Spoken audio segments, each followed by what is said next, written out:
amazing. Whoa. That's legit weird.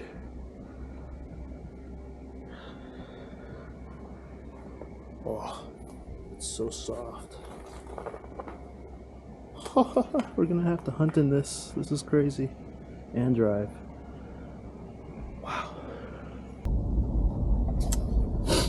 Alright, first time driving in the snow. This is wild. We got snow all over the hood of the car, all over the windows, the bed of the truck. So we'll see how this goes. On our way for our elk hunt. Had the snow. It's probably Utah just saying, are you sure you really want to do this? Do you really want to be out here in the thick of it all? So this is a test for me. See if I have what it takes, I guess. We're gonna freeze this California kid out of Utah. He's never gonna come back. Never coming back. But pretty wild. We're gonna try to keep this truck on the road, not spin off and end up in a ditch or in a car accident. That's the main objective. Just nice and easy. Is the part of the hunt where we're just getting off the truck, having a good idea of where to them, just on the other side of this hill. And I've added just kind of like some B-roll footage in here to show the conditions in the environment. And this was a fresh snow this morning, so it was all powdery, nice and soft. New terrain for me to navigate, obviously. I'm not in the snow very often, but it's quite hard to move around quietly when you have, some weight on your back and your shoulders, and you're trying not to make a lot of noise. So it was a pretty fun experience. Now this part of the footage is where we got down to where the elk were. We pushed them up on the hill as we approached, and they're off in the distance. And so I'm getting low and I'm crawling sort of into position of where I'm going to be shooting from. And you can see my guide up ahead next to that rock. And I'm just a tall guy, so I was like, you know what? We worked a little bit to get into this position. You don't want to screw it up, so you just don't rush and use a little bit of patience and crawl in. And so at this point, I actually didn't realize that my camera was still recording, so I'm kind of fortunate that it was. And I didn't realize that I would be capturing the shot, so I thought I had a dead battery, so I just set the bag down. And initially, you're going to see we're setting up on the right side of this rock, but I actually end up going to the other side of this rock, which you'll see in a moment. And I don't capture the first two shots on film here. So this is me getting my stuff off. I leave the bag here. He's putting the bipod on the rifle. I think I was checking maybe for batteries, getting my gloves and all that, making sure I have my ear protection and eye protection ready. And once you get in the glass, it's not like you just shoot the first thing you see, right? So we're in constant communication, trying to make sure that we're looking at the same animal. You want to observe to make sure there's no other animals behind the animal that you have in your target. And so it's not a super quick thing like a lot of people anticipate. You don't just go out there and the first thing you see moving, put a bullet in it. It's not really how this works.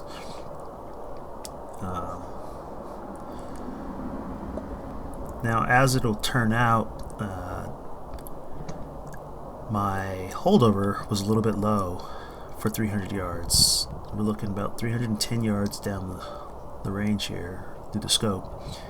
And although I zeroed the rifle, I'm just a few inches lower than I realized. And I ended up hitting vitals, but I didn't get that immediate effect. So unfortunately, what you're going to see here is this took ultimately 3 shots. Unlike last year's elk, which was a single shot through the heart.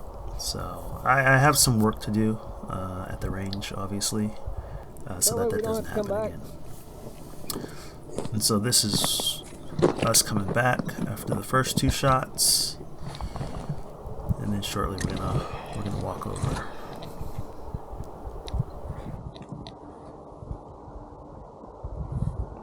Stay.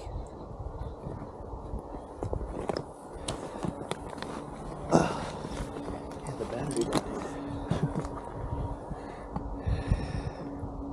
Don't seem like they last very long, does it? No, because it's like a With different options. But the button system is what sucks. Mine's all spring loaded, so I can just fold them down. Boom, solid. Kind of. Yep. And then it mounts right onto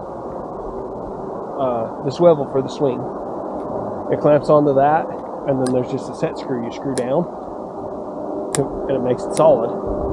And then they have a spot right there where you hook your sling. So the sling's actually hooked right to the bipod instead of the guy that's set.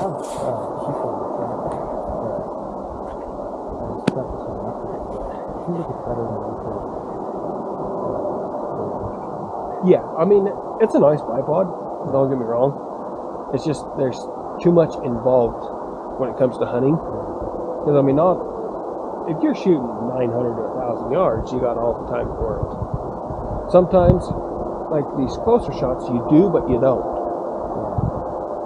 As you've seen, like today, you do have time, but then you don't have time.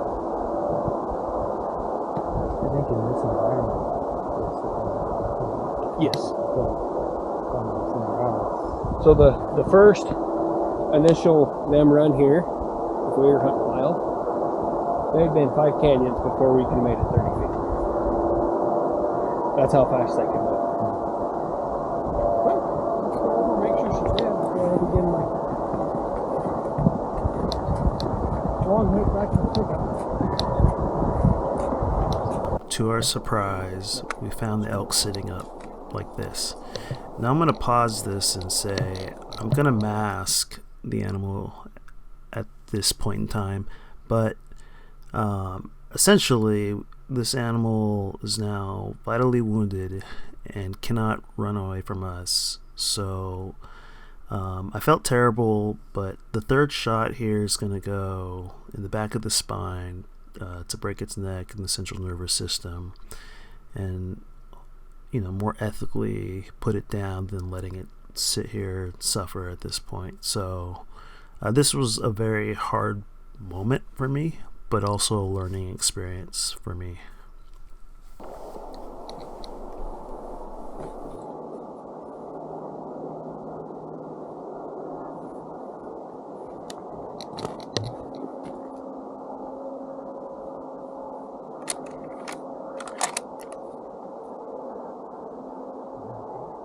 Yeah, right below the ear.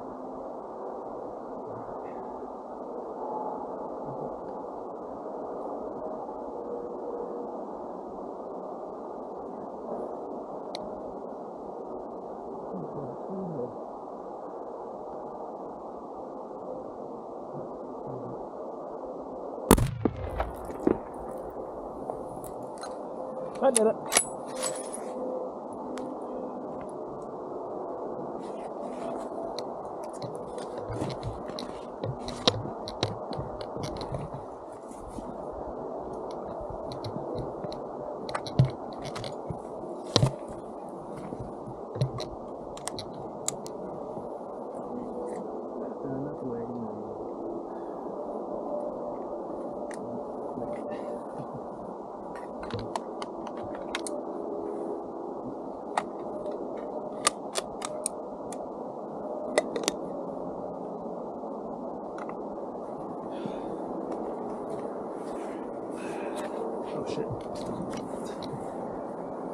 That's just nerves now.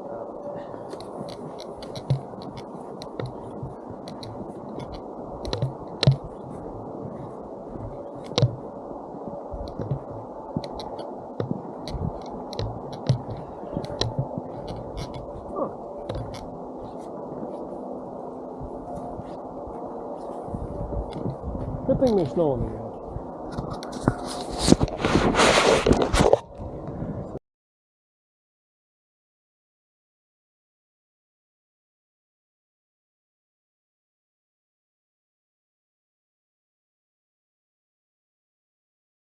So naturally, as I arrived home, one of the first things I did after unloading the vehicle was take some of the back strap, begin to process it so I could taste some of the best meat. And that concludes this video. Thanks all who've watched and made it this far. Hopefully it wasn't too boring.